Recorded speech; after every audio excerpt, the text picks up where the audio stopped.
Assalamualaikum, anda sedang menonton Sekilas Fakta 1 Disember 2023 bersama saya Nusha Mama Amin.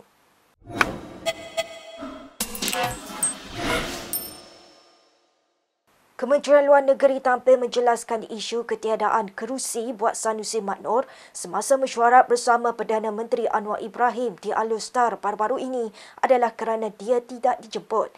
Majlis itu adalah mesyuarat Pre-Council bersama Anwar dan lawatan ke Sadao, Thailand. Dalam satu kenyataan, Kementerian Luar berkata Sanusi hanya dijemput menyertai program lawatan Anwar bersama Perdana Menteri Thailand ke ICQS Bukit Kayu Hitam pada 27 Disember. Kementerian itu menjelaskan jemputan itu dibuat melalui surat bertarikh 25 November kepada Setiausaha Sulit Menteri Besar Kedah itu. Bagaimanapun, Sanusi mengambil keputusan untuk turut hadir ke mesyuarat Pre-Council dan Anwar telah menyediakan kerusi untuknya. Dalam kenyataan itu lagi, Kementerian berkata bagi memenuhi permintaan Sanusi di saat-saat akhir, Anwar telah bersetuju agar Menteri Besar Kedah itu turut menyertai delegasi rasmi dalam lawatan ke Sadao walaupun dia tidak terlibat. Kemarin, Sanusi mendakwa dia tidak diberikan kerusi ketika mesyuarat di Al-Star sebelum mengiringi Anwar dalam lawatan kerja ke Sadao. Sampai di Raya Hotel tu ada pre-council, isu-isu yang akan dibangkitkan dalam pertemuan dengan delegasi Thailand.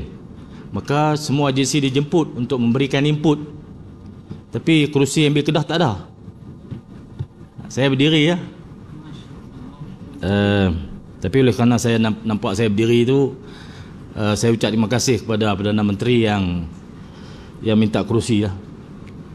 Saya bukan rasa terhina, tetapi saya nak memaklumkan bahawa bahaya permainan Little Napoleon. Little Napoleon ni orang-orang yang mencaturkan pergerakan-pergerakan hubungan para pemimpin supaya berlaku pertembungan, berlaku pergaduhan, rasa tidak puas hati. Bila saya berdiri lama tu, jadi diambil kerusi, saya pun duduk. Dan saya dapati dalam pre-council itu, isu terbesar ialah isu tanah. Isu terbesar dalam projek kedua-dua negara itu ialah isu tanah. Dan isu tanah tu bidang kuasa kerajaan negeri. Kenapa kita tidak beri ruang untuk memahami apakah yang akan berlaku dalam projek itu? Dan apakah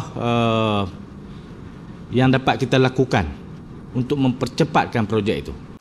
Ketegangan hubungan di antara Ketua Menteri Pulau Pinang Chua Kang Yeow dan pengerusi DAP Lim Guan Eng menyebabkan keresahan semakin meningkat di kalangan ahli parti. Memetik laporan portal FMT, sumber dari dalaman parti memberitahu ketegangan itu membuatkan ketidakselesaan dalam DAP sendiri. Sumber yang juga ahli kanan parti mencadangkan Chow dan Guan Eng supaya berbincang kerana bimbang kesan terhadap imej parti dan keupayaan untuk mentadbir dengan berkesan. Dalam pada itu, seorang pemimpin akar umbi memberi amaran bahawa pertelingkahan yang berterusan boleh menyebabkan DAP kalah dalam pilihan raya. Justru dia merayu kepada mereka berdua supaya memperbaiki hubungan sebelum akar umbi meninggalkan parti.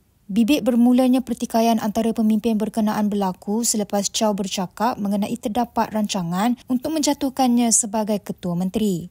Guan Eng bagaimanapun menuntut Chow mengemukakan bukti terhadap dakwaan itu. Chow menjadi Ketua Menteri menggantikan Guan Eng sejurus PRU 14 selepas ahli Parlimen Bagan itu dilantik sebagai Menteri Kewangan.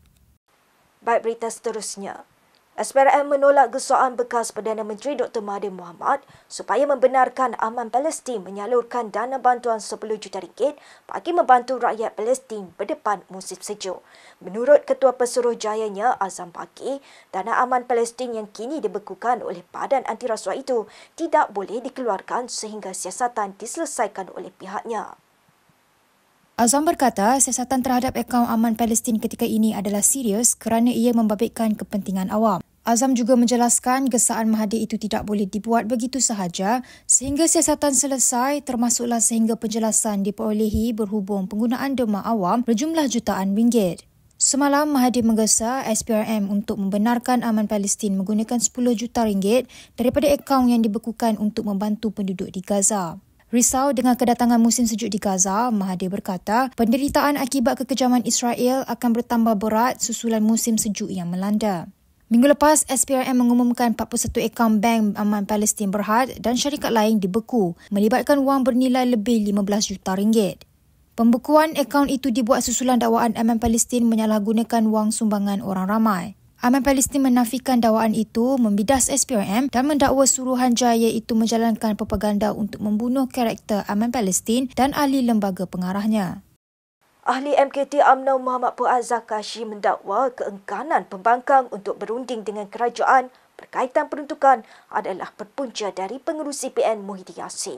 Fuad berkata Muhyiddin yang juga Presiden Bersatu merasa malu untuk berunding dan lebih rela menanggung risiko jika Ahli Parlimen Bersatu menyokong Perdana Menteri Anwar Ibrahim. Malah paling utama, Fuad berkata ahli parlimen Pagoh itu berasa amat malu dengan parti yang memecatnya daripada jawatan timbalan presiden sebelum ini.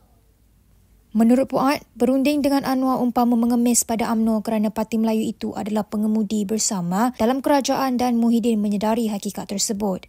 Dalam satu hantaran di Facebook, Fuad berkata antara sebab pembangkang tidak mahu berunding kerana PN masih bernafsu untuk mengambil alih Putrajaya melalui pintu belakang.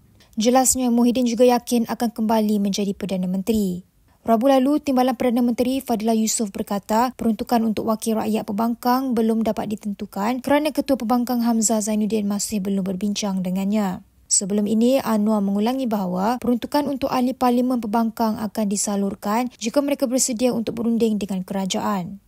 Dalam perkembangan lain, pertikaman lidah antara Menteri Pelancongan Tiong King Sing dan Menteri Besar Kedah Sanusi Mat Noor menjadi semakin jelik apabila masing-masing mengeluarkan kata-kata lebih ekstrim. Tiong hari ini dalam membalas ejekan Sanusi berkata otak pengarah pilihan raya PAS itu sudah dimasuki air. Hari ini lihat ini Menteri Besar Kedah. Saya tak tahu dia punya otak masuk air ke apa. Tuhan pun kasih tuduh. Dia kata saya tuduh di bawah pokok pisang. Macam itu tokong perut besarnya. Kalau you cerita sebegitu, you sudah menghina satu tokong lagi. Sanusi dalam sidang Dun Kedah Rabu lalu mengejek penampilan Tiong dalam logat Kedah seperti tokong berkepala botak dan berperut buncit. Tapi Menteri Pelancongan kita ikut rombongan Perdana Menteri. Sepatah tak cakap. Saya tengok muka tak ada tarikan pelancongan langsung. Dia kata Menteri Pelancongan, pergi delegasi itu. Ada Menteri Pelancongan Thailand, dia kena cakap tentang tarik pelancong Thailand masuk Malaysia. Tapi dia tak ada cakap, sepatah tak ada sebut apa. Muka dia kalau saya ajuk jadi macam tokong hak kepala botak tu. Tak buruk buncit tu. Tak kat pisang. Muka dia duduk macam tu lah. Tak cakap apa. Saya kata, awak menteri kita tak cakap apa. Sanusi berkata demikian ketika mengkritik Tiong yang menurutnya tidak memberikan sebarang pandangan ketika mesyuarat mereka dengan wakil kerajaan Thailand di Sadao, Selatan Thailand pada 27 November. Berkaitan Langkawi, pusat pelancongan utama Kedah yang menjadi punca pertelingkahan kedua-dua mereka sebelum ini, Sanusi menuduh Tiong seperti hendak mensabotaj. Orang kenal Langkawi, tapi Menteri Pelancongan kita kempen macam sabotaj Langkawi. Kalau Langkawi tak boleh pakai seluar pendek lah, pelancong diganggu, bla bla bla. Tapi seorang semua kenal Langkawi. Saya katalah kat menteri tu bila PM Thailand sebut Langkawi, dia kata, Tourism Minister, you see? Dia tengok saya macam tu. Dia orang kenal kita kan. Dia duk buat sabotaj kita. Tak boleh macam tu. Tak boleh, kena tukar menteri lain. Tiong juga memulangkan paku buah keras dengan berkata Sanusi tidak tahu protokol dalam mesyuarat bilateral apabila meminta nasi tambah ketika jamuan untuk pemimpin kedua-dua negara. Saya tidak boleh macam sama kamu. Bila official lunch, dia makan satu piring tak cukup, boleh minta piring ketua. Saya sebagai menteri, saya pun pelik. Nampak menteri besar, tidak tahu protokol, tidak tahu macam mana menghormati. Apa sepatut mau handle you sendiri, punya image kepada negara lain. Ini saya bagi tahu sebagai menteri besar, kerana sebegitu continuously nak buat satu condemning, nak buat sebarang punya tuduhan, you buatlah promosi pelancong sendiri. Berkaitan jumlah kemasukan pelancong antara Malaysia dan Thailand yang tidak setara, Tiong berkata Sanusi seperti Menteri Besar Kedah turut mempunyai tanggungjawab. Dalam pada itu, Perdana Menteri Anwar Ibrahim hari ini membayangkan bahawa rombakan kabinet akan berlaku dalam bulan ini. Ketika diajukan soalan berkaitan rombakan kabinet, Anwar telah memanggil seorang kanak-kanak Akmal Hafiz dan memintanya untuk mengulangi soalan berkenaan sebagai mewakili pemberita. Ya, adik, saya Dato' Sri, bila rombakan kabinet? Dato' Sri, bila rombakan kabinet? Ni nama apa? Nama saya Akmal Hafiz. Okey, Kemal cadang bila? 2024. Oh, tunggu 2024. Okey, mana sebelum 2024? Sebelum ke selepas? Sebelum. Okey.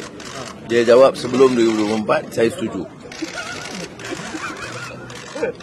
Ya. Okey. Terdahulu, Anwar bersama kira-kira 2,000 jemaah termasuk Menteri Menjaga Hal Ehwal Agama Muhammad Naim Mokhtar menunaikan solat Jumaat di Surau Putra Al-Amin Persin 18. Sebelum ini, spekulasi bertiup kencang bahawa Anwar akan membuat rombakan kabinet dalam masa terdekat dengan beberapa menteri diramalkan akan digugurkan dalam jemaah menteri yang baru itu. Malaysia kini pada 22 September lalu melaporkan Anwar bersedia membuat rombakan kabinet secara besar-besaran dalam masa terdekat. Berikut beberapa lagi ringkasan berita untuk hari ini.